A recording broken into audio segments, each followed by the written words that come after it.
for the main event. You know, word has it that Newt Gingrich doesn't like Tom Harkin. Well, that's one reason we do.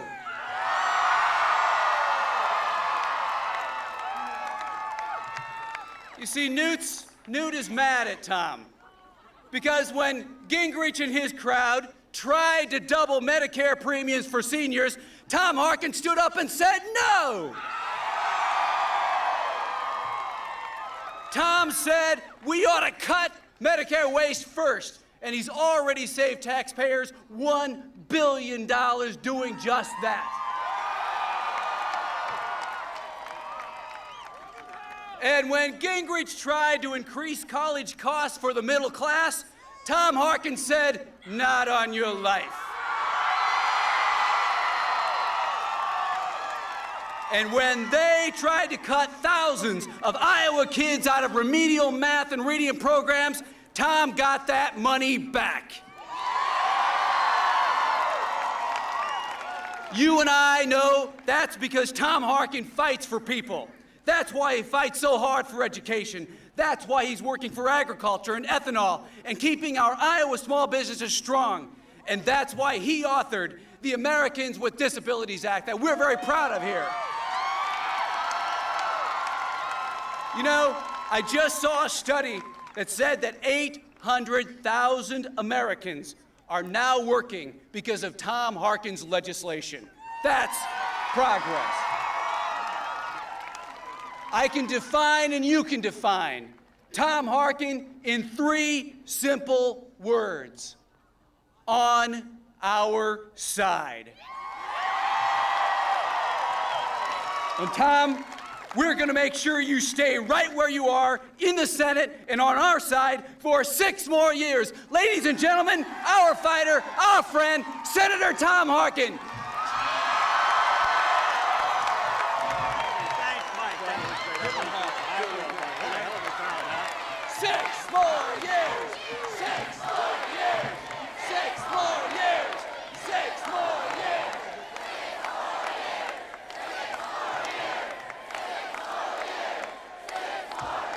I like the sound of it.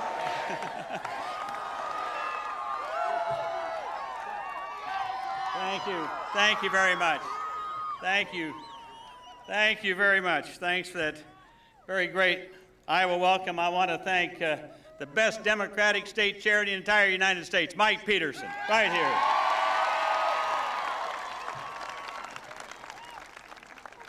And welcome to the Indianola Hot Air Balloon Grounds.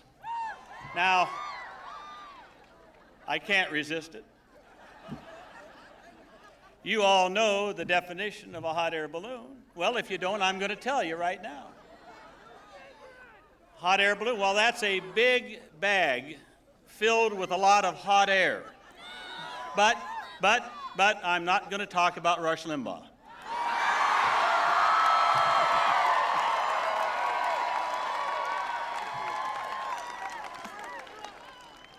Mr. President, I want you to know that God has blessed Iowa with a lot of rich soil. We're blessed with something even better. You're looking out at Iowa's best resource, our people. You're the best.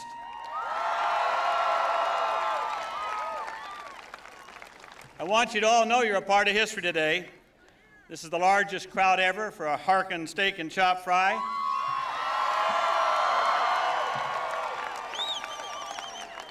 They said when they went through those magnetometers, over 12,000 people are here assembled today.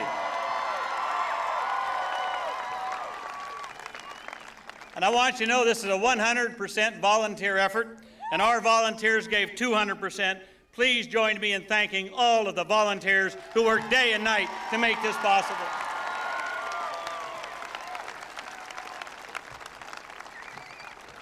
And join me in thanking Iowa's own Tom Arnold and Jerry Jeff Walker and the other entertainers who helped entertain before we got here.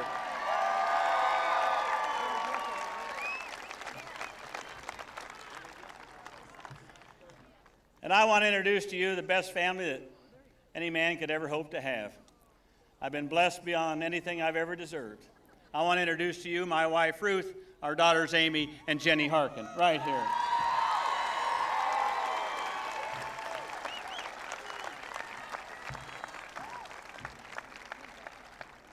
Well, like an old Iowa oak, my roots are pretty deep in this state, Mr. President. Matter of fact, my great-grandfather emigrated here from Ireland. He settled, got the Irish contingent over here. He settled on a farm about 10 miles down the road in Sandyville, Iowa in 1868. My grandfather, my father, now me, we've all made our homes here in Warren County.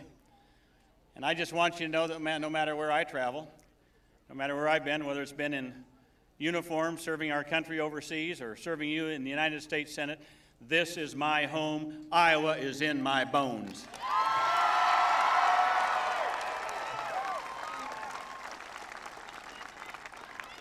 And you know, we Iowans believe in hard work and strong families and common sense. We take pride in education, and that's why it's my #1 priority.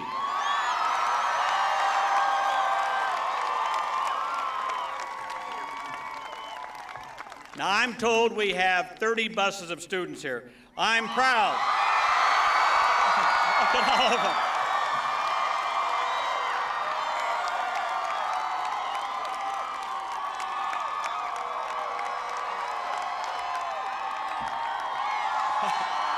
Here.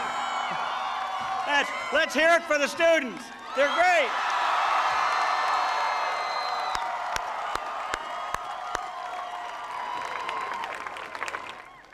Well, I'll tell you, they're getting involved, they're taking a stand, and they're going to help our ticket in November because they're organizing and registering students on every college campus in the entire state of Iowa. We thank you for it.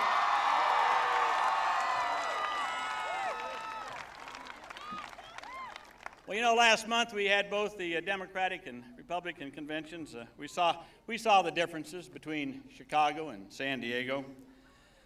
But I got to tell you, there's one thing no one can deny. We Democrats can out-Macarena those Republicans any day of the week.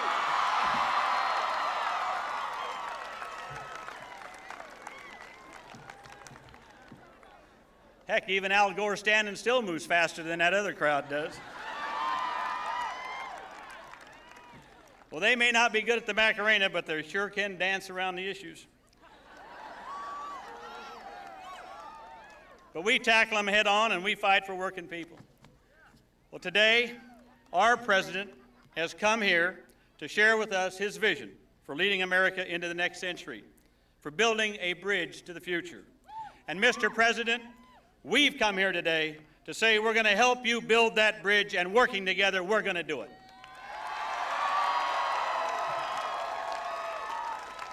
We're going to elect Democrats from the courthouse to the State House here in Iowa. Democrats who will move Iowa into the 21st century. I want all of our courthouse candidates, all of our State House candidates, raise your hand. They're a vital part of our team. Let's hear it for those candidates all over the state of Iowa.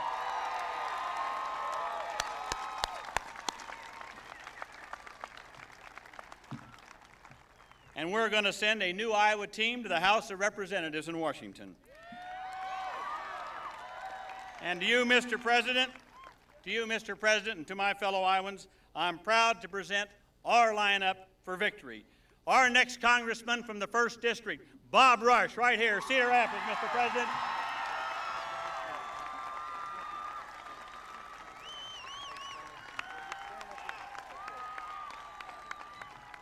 Our next congresswoman from the 2nd District, Donna Smith from Dubuque.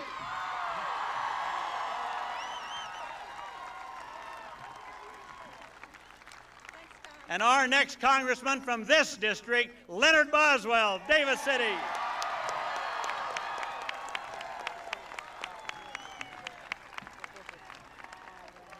Our next congresswoman from the 4th District, Connie McBurney from Des Moines.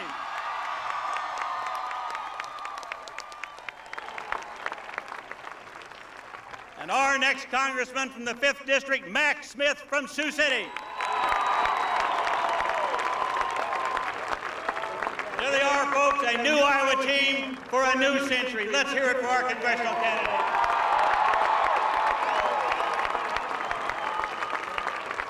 And I I want you to know how proud I am to lead this team to victory in November, too.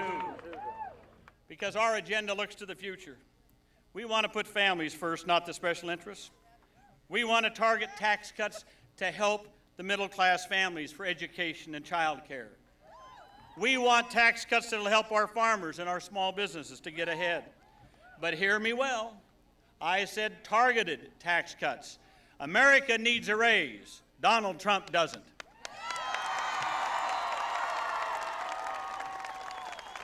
Trickle-down economics doesn't work. We here in Iowa know that you can't fertilize a tree from the top down. You got to stick it in at the roots. We want to protect American jobs. If companies ship their jobs overseas, they shouldn't get a tax break. They ought to pay a tax penalty.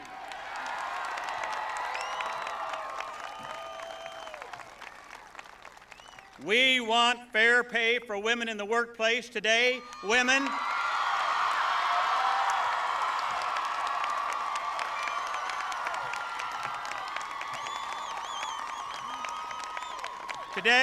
make 72 cents on the dollar for what a man makes for equivalent work. We're going to make it 100 cents on the dollar.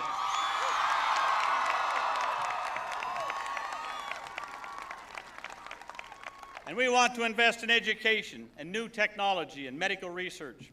We want to make sure that people in rural Iowa have the same access to education and health care and opportunities as those in larger cities. That's our agenda. Now, I know it's easy to be a critic. It's a lot easier to sit still than to go forward. It's a lot easier to slide back downhill than to keep climbing. But that's not who we are. America is America because people dreamed and they dared and they did. And Iowa is Iowa not because of whiners or wimps. Heck, they left Iowa after the first winter.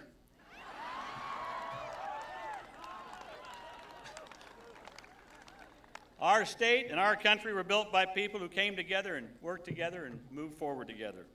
You think about it. Whenever we've moved ahead, it's because people cared not just about themselves, but about each other. Not just about today, but about tomorrow. And not just about their own lives, but about our world. You know, I've always believed in the ladder of opportunity. I've always believed that if you study hard and you work hard and you're responsible, you ought to be able to climb that ladder of success. Nothing wrong with being a success in America. Nothing wrong with having a nicer home and a nicer car and a better lifestyle. That's an important aspect of the American dream. But I believe as deeply as I believe anything, that when you make it to the top, and you make it to the top, and I make it to the top, that the primary responsibility of our free government is to make sure we leave that ladder down for others to climb to.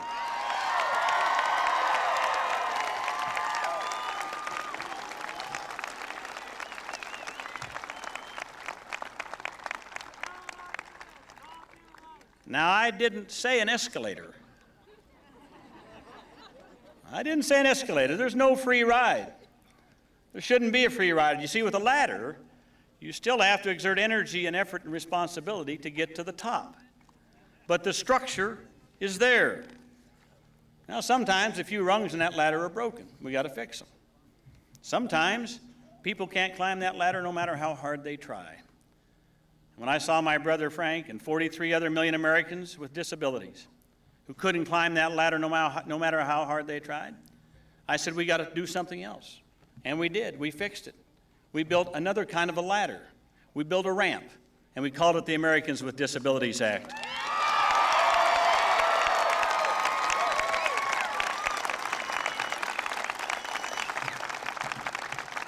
And I'm proud to have been the author and the sponsor of that bill.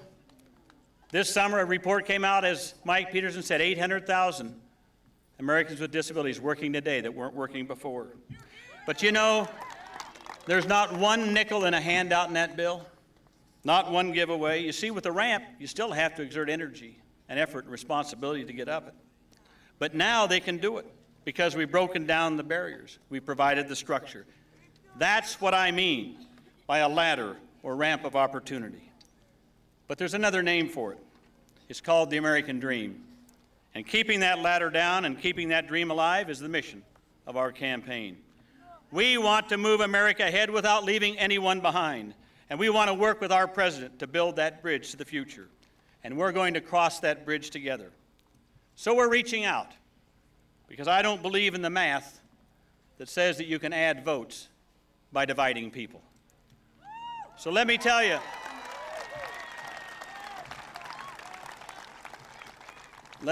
honestly, I know that more than a few of my Republican friends and a lot of my independent friends are feeling very uncomfortable with the Republican Party's lurch to the far right.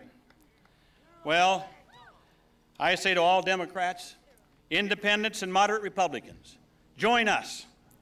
Join us, because we want to invest in our kids' education and not squander billions more on Star Wars.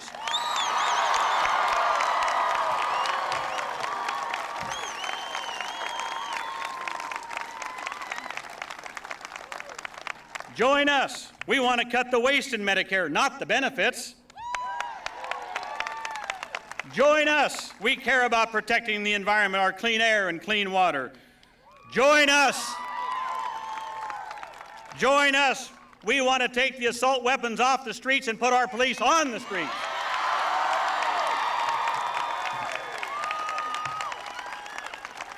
Join us. Join us, because we want a common sense balanced budget for America and for our future. And join us because we trust the women of Iowa to choose, and we want the government out of our private lives.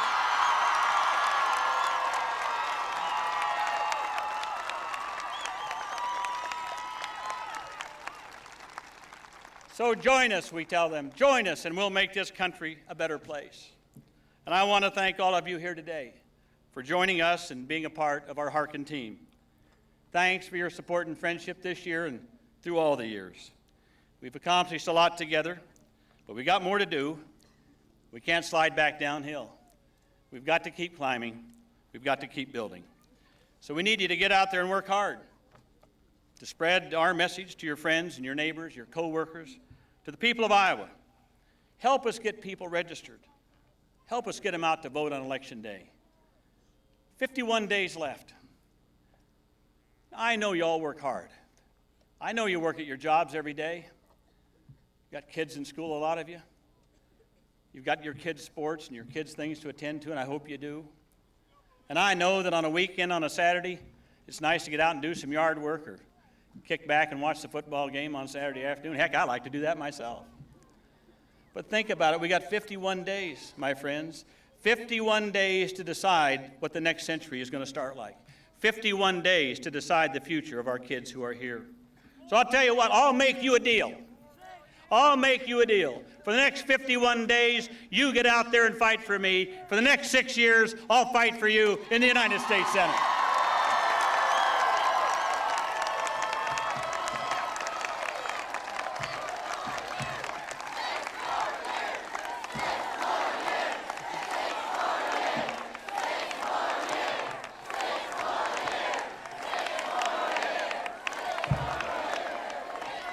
You know, in September of 1948, the man from Independence, Harry Truman, spoke not too far from here in Dexter. He had a simple, straightforward message. He told people, he said, don't vote for me, vote for yourselves, vote for your future. And in September of 1992, the man from Hope, Bill Clinton,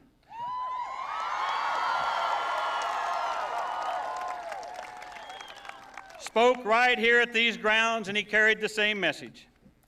He said, vote for the future. America can be better. Well, we did, and it is. When Bill Clinton was here 4 years ago, the deficit was out of control. He told us he'd cut it in half. He did. The deficit has gone down 4 years in a row, the first time since the Civil War.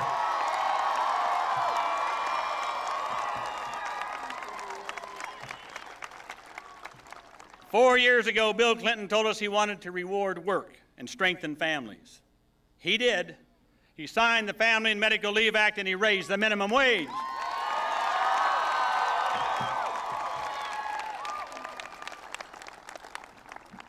And for those of us here in Iowa, 4 years ago, Bill Clinton said he'd be there for us in tough times. Little did we know what the floods would do to Iowa the next year. So he was here. When our state was faced with those terrible floods, President Clinton came to our state twice. He came through with leadership, support, and a helping hand for our farmers, our homeowners, our small businesses. And Mr. President, we thank you for that help during the flood.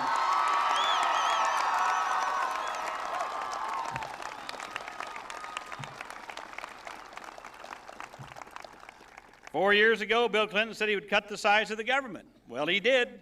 Today, the federal workforce is the lowest it's been since John Kennedy was in office. Democrats did it, not Republicans. It's the Democrats who did that. 4 years ago, Bill Clinton told us he wanted to make our community safer. He's doing it. Today, we have over 200 more police officers here in Iowa, making our community safer and our families more secure.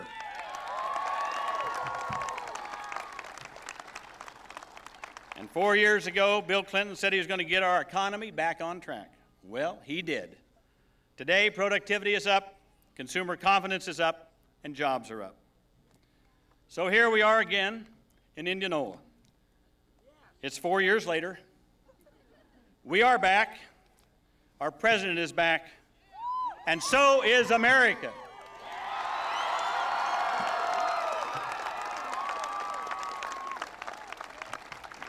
And now it's on to the next century and the leader who will take us there. A man who shares our values and who cares about rural America because it's a part of him just as much as it's a part of you or me. My friends, I can't tell you how proud I am to introduce to you our president for today and our president for the future, Bill Clinton.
Thank you very much.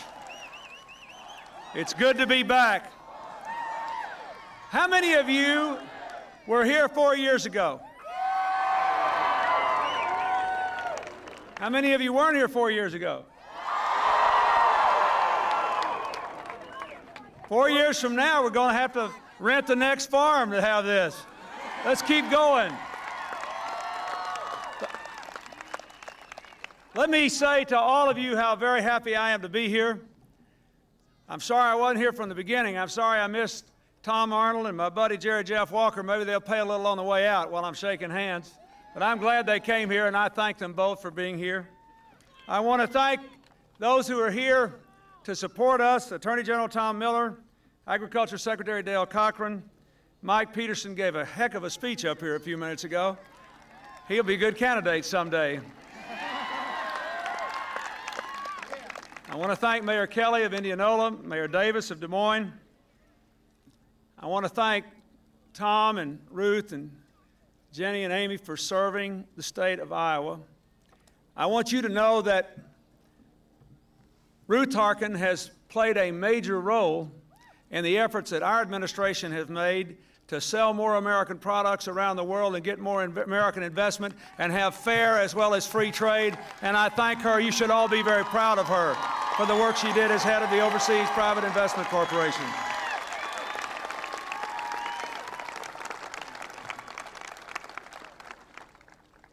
I thank Senator Harkin for what he said, but more importantly for what he has done and been to the people of Iowa, to the people of the United States, and to the President.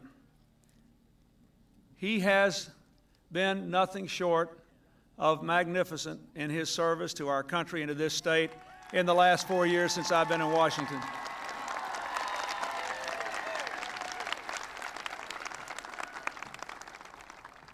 I can't tell you all the times that I have turned to Tom Harkin in the last 4 years when things were on the line for America. When we had to pass an economic plan to get the deficit down, to get the interest rates down, to get the economy going again. And Iowa is a strong two-party state. We're going to try to change that a little this time. And our friends in the other party were saying, oh, the president's economic plan is just awful. It will increase the deficit. It will bankrupt the economy. It will hurt people. Every single one of them, to the person, lined up and said no. Well, it's unfortunate for them because 4 years later, we got 10.5 million new jobs at lower interest rates, record numbers of small businesses, American exports at an all-time high, businesses owned by women and minorities at an all-time high.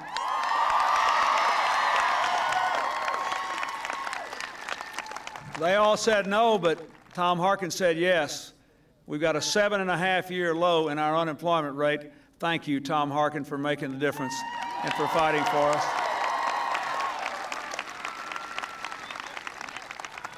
Then there was the family and medical leave law. They all said, their nominee is still saying, it was a terrible mistake, that law, bad for business. Glad he led the fight against it. Well, we just had a bipartisan survey about the family and medical leave law, and the 12 million American families that got to take a little time off from work when a baby was born or a parent was sick without losing their jobs, and they said it didn't hurt. And I say, one of the biggest challenges you have today, every one of you, is to create a country in which families can succeed at home and at work. It's good for the economy to help people be good families, good children, good family members. But thank goodness we had Tom Harkin to fight the good fight. We said the crime rate was too high in America and we needed to do something to bring it down. We ought to put 100,000 police on the street. They didn't like that idea very much. And I might add, in the last 2 years, for reasons that totally escape me, they've tried to stop us from continuing and finish the job.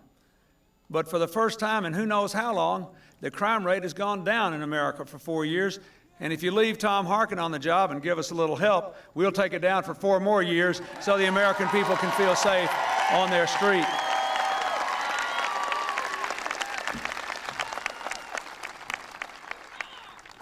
I thank you for what you said, Tom, about the flood. When I was a governor in a state that had a lot of natural disasters, I learned that the federal response was too often disorganized and inadequate, driven by appointees who got the job because of their politics instead of their knowledge about the issue. So I put a person in charge of our emergency management who'd done it for me at home, and before that had been a county judge dealing with disasters, and didn't care anything about the politics of it. He just wanted the American people in their time of need to be well served, taken care of, and thought somebody in Washington ought to understand what it takes to get the job done. That's why we were able to serve Iowa and the rest of the Middle West well in that 500-year flood. And I thank you for what you said, but when I ran for president, I wanted to make good things happen. And when I look at the farm prices, when I look at farm assets, when I look at the direction of the economy here, I'd say we're a lot better off than we were 4 years ago, and we ought to keep going in the same direction.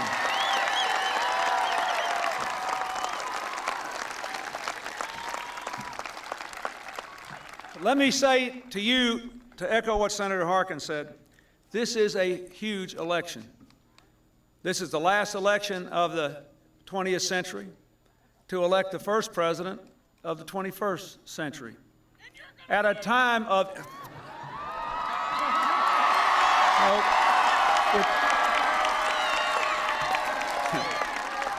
I am, if you keep that same attitude for the next 51 days.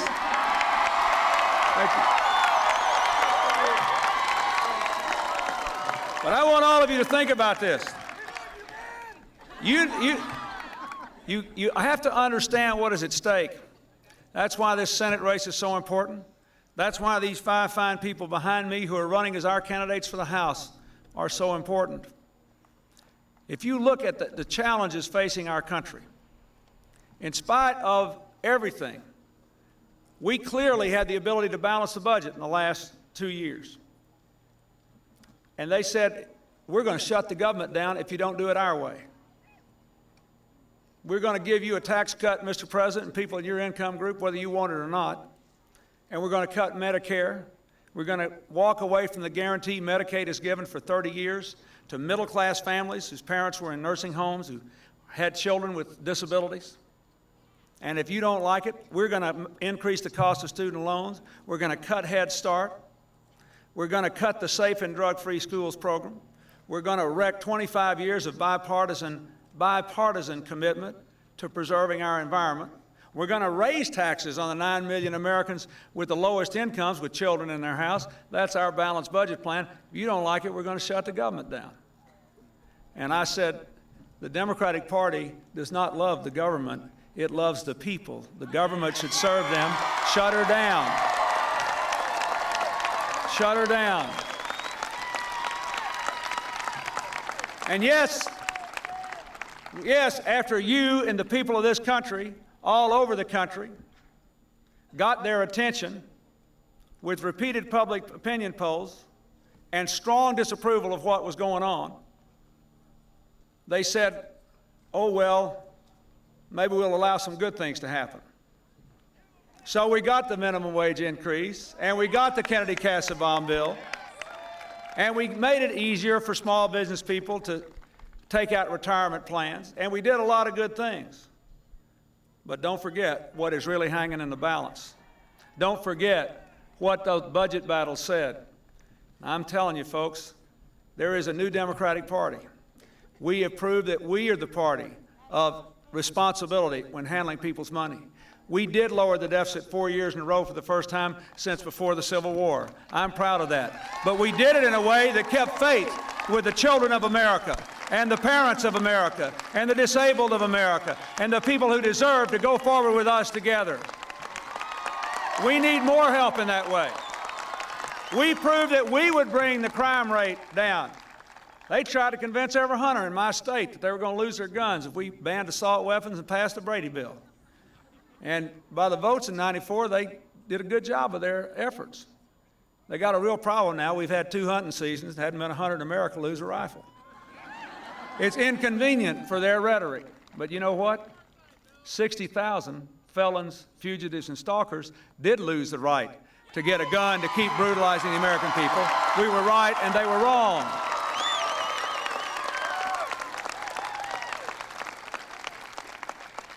They talked a lot about welfare. Finally, they passed a bill I could sign, but while they were talking, we were working on it.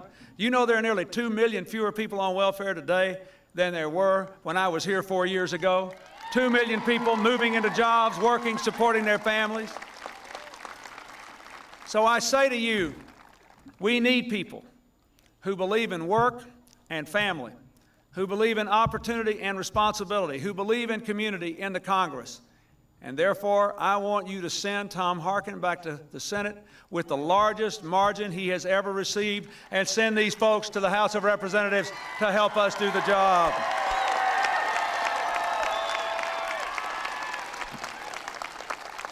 There are, at times like this, when countries have to make big decisions that will affect the lives of people far into the future. And when things are changing greatly, and believe me, things are changing greatly. These students in the crowd in 10 years, they will be doing jobs that have not been invented yet. Some of them will be doing jobs that have not even been imagined yet. We have to make the right decisions. And there are some big decisions to be made. And I have to say, with all respect, I agreed with one thing my opponent said in his speech in San Diego. And what I said, this really is an election where you have to choose whether you want a leader who says you're on your own, or one that says My wife is right. It does take a village to raise a child and build a community and build a country. You have to choose.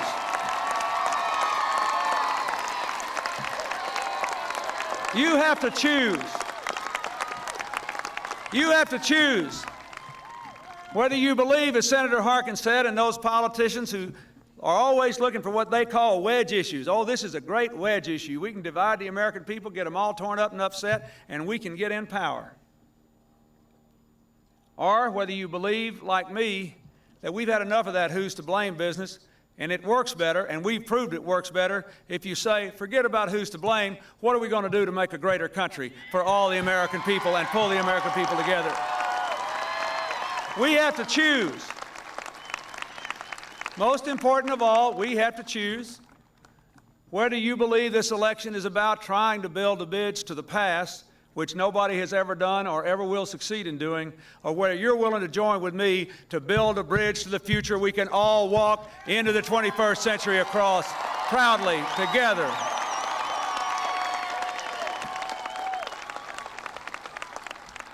I want to build a bridge to the 21st century with a strong and growing economy. That means balance the budget, all right, to keep these interest rates coming down, but it means do it in a way that continues to invest in education, in the environment, in medical research, in technology, and protects our obligations to those who need our help through Medicare and Medicaid. Will you help me build that bridge to America's future? I want to build a bridge to the future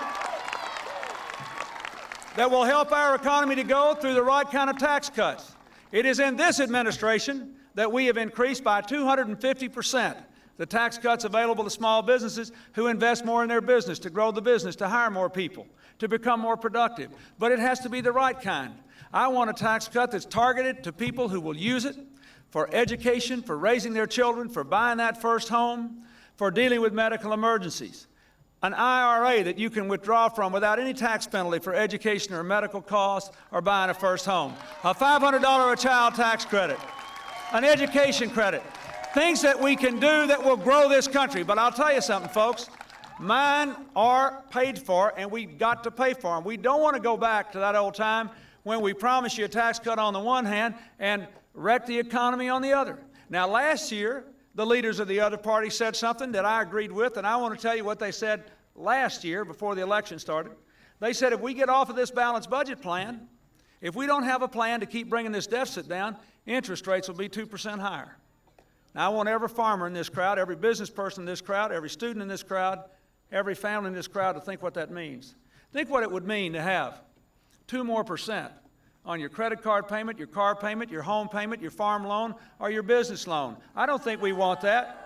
Let's have a tax cut we can afford. Let's help the folks that need it, that are building this country. Let's create opportunity and strengthen families with our tax cut, but let's keep on the work of balancing the budget till we get the job done and we keep the interest rates down and we keep the economy going.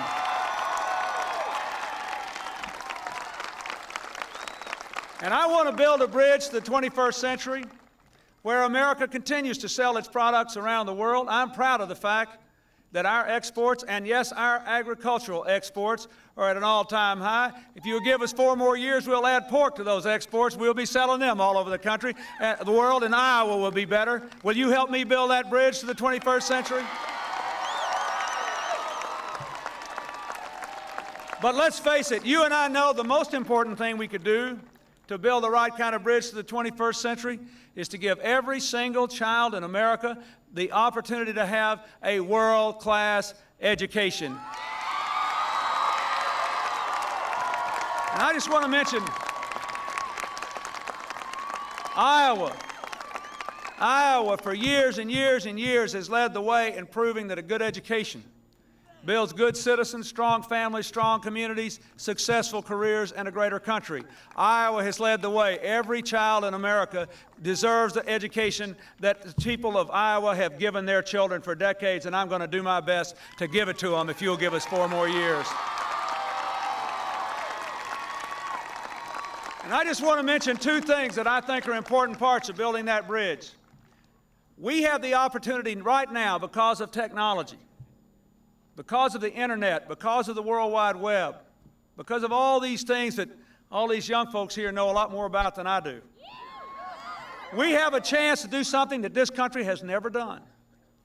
If we will do what Al Gore and I have been calling for and connect every school and every library, every classroom to the information superhighway by the year 2000, for the first time in the history of America, children in the most isolated rural districts, children in the poorest urban districts will have access to the same learning at the same quality, at the same time, in the same way as the richest classes in America have. Will you help me build that bridge to the 21st century? And I want to build a bridge to the 21st century that says to every person in America of any age who needs to do it, we will make a college education available to you. Our plan is pretty simple. It's that, first of all, we say do no harm. Continue to resist the efforts of the other party to make it harder to get student loans and to raise the cost of the student loans. We want to keep that direct loan program. I pledged to you 4 years ago when I came here, if you voted for me, I would pass a student loan program that would reduce the cost of student loans and let people pay it back as a percentage of their income, so no matter how much they had to borrow, they'd always be able to afford to go to college. We kept that commitment, and I want to keep it going. And now what I want to do is two simple things. First of all, let's make a commitment that in the next 4 years, we'll make at least a 2-year community college education as universal in America as a high school diploma is today. And here's how to do it. We can do that simply by giving the American people a $1,500 tax credit so they can reduce the cost of tuition at the typical community college dollar for dollar from their tax bill for 2 years. If we do that, we can say, and we can afford that, it requires no bureaucracy, no nothing. Almost every American is within driving distance of a good 2-year education. We can say we're going to make this as universal in 4 years as a high school education has been for the last 20. Will you help me do that? And finally, we ought to say, we believe that people should be able to deduct the cost of tuition up to $10,000 a year for any education after high school, 4 years, postgraduate, medical school, you name it, whatever it takes. Let's pay and let people go to college and get the education they need. Will you help me build that bridge to the 21st century? Will you do that for your children and your grandchildren? That is the kind of opportunity, agenda, that will get us into the next century able to say with a clear conscience and absolute certainty, the American dream is alive and well for everyone who's willing to work for it. The second thing I want to say about that is we've got to have more responsibility. We've got to continue to work to drive the crime rate down, as I said. We passed a welfare reform bill. I want to tell you about it because I want all of you to support what we have to do. The new bill says we'll still give poor families medical care, nutrition. If they go to work, guaranteed child care because they need that. But the check is now going to go to the states and the local communities, and they have to use that check to create jobs for able-bodied people. Now, here's what it's going to take. We can use that money. I was in Kansas City last week, and they're using that money. They said, will you hire somebody on welfare and create a new job? If you will, we'll give you the check as a wage supplement. We'll guarantee their health care. But you cannot tell people, folks, with little kids, they have got to work unless there is work for them to do. Will you help me create jobs so that we can prove that welfare reform is a second chance, not a way of life, a way to dignity and work and integrity? That is important if we're going to build a bridge to the 21st century. Perhaps the deepest and longest and most intense fights of the last 2 years have been over the environment. I grew up in a farming state like Iowa. I govern one. I know that we can find ways to preserve the environment and grow the economy, whether it's a farm economy or an industrial economy or a small business economy. But that's exactly what we've got to do. I signed a bill the other day, the Pesticide Protection Act, which will improve the quality of our food, supported by every farm group in America, because it also gives more reasonable regulations to farmers across a broader range of activities. We can do this right. We have worked hard. We've worked hard with the auto industry to produce a clean car that will get triple the mileage of the present car. And we're making progress, but we also worked with them to bring back the auto industry so that today, the United States auto industry is #1 in sales around the world for the first time in nearly 20 years. We can do both things. Only they believe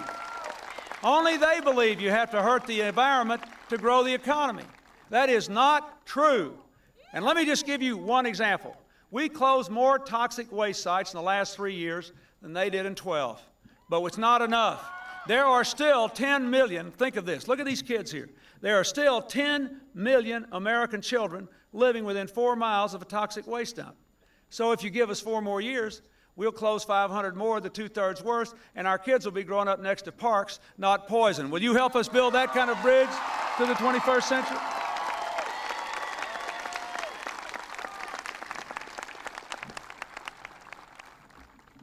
Well, that's it. We're in better shape than we were 4 years ago. 10.5 million more jobs, 12 million people using family leave, 15 million families with a tax cut that need it the most. Every small business in the country eligible for one if they invest more in their business. 40 million more Americans with their pensions protected, 50 million more Americans breathing cleaner air. 10 million Americans on October 1st will get an increase in the minimum wage, and that's a good thing. This country is moving in the right direction. But there is so much more to do before we can say we have preserved the American dream for everybody who's willing to work for it. We have maintained the leadership of our country for peace and freedom and prosperity. And we are doing it by building the American community. You know, one of the biggest problems in this whole world today, you look at Bosnia. We had these elections in Bosnia yesterday. Thank goodness we've had 9 months of peace, and we had these elections, and they did pretty well considering what they've been through the last 4 years. And I thank all of you who supported what I tried to do there. But you think about the world that we're living in. Look at Bosnia, look at Northern Ireland, look at the Middle East, look at what South Africa went through. Look at what's happening in Burundi, for goodness sakes, over tribal differences. Why? All over the world, there are people who make a living getting political power, getting military power, staying in power, by inflaming the passions of people, by trying to get them to look down on their neighbors. You really matter because you're not them. You're not them. That's what they say in the Middle East. You're not them. That's what they said in Bosnia. They were slaughtering each other's children because they weren't Croatian or Serbian or Muslim. And they were biologically completely indistinguishable. It was accident of history that got them into different so-called ethnic or religious groups. And you look around this crowd today. I see Asian Americans. I see African Americans. I see Nordic Americans. I see Irish Americans. I see German Americans. I see Americans of Central European descent. I see Indian Americans and Pakistani Americans and Native Americans and you name it. You know why? Because we are trying to beat that curse that is bedeviling the rest of the world and threatens the 21st century. And so when you see,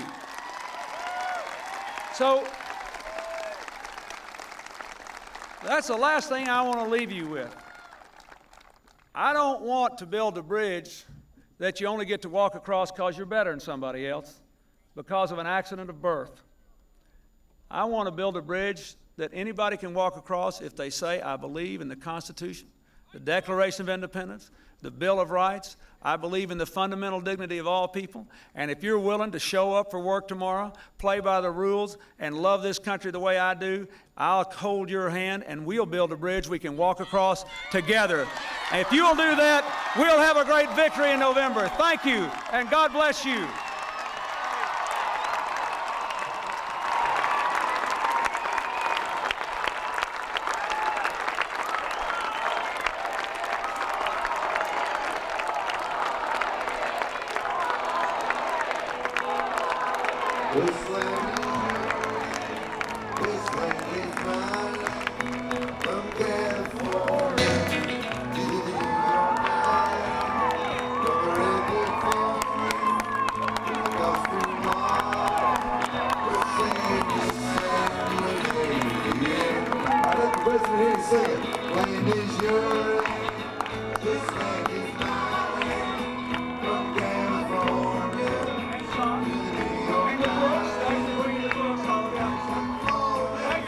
Thanks for those signs back there.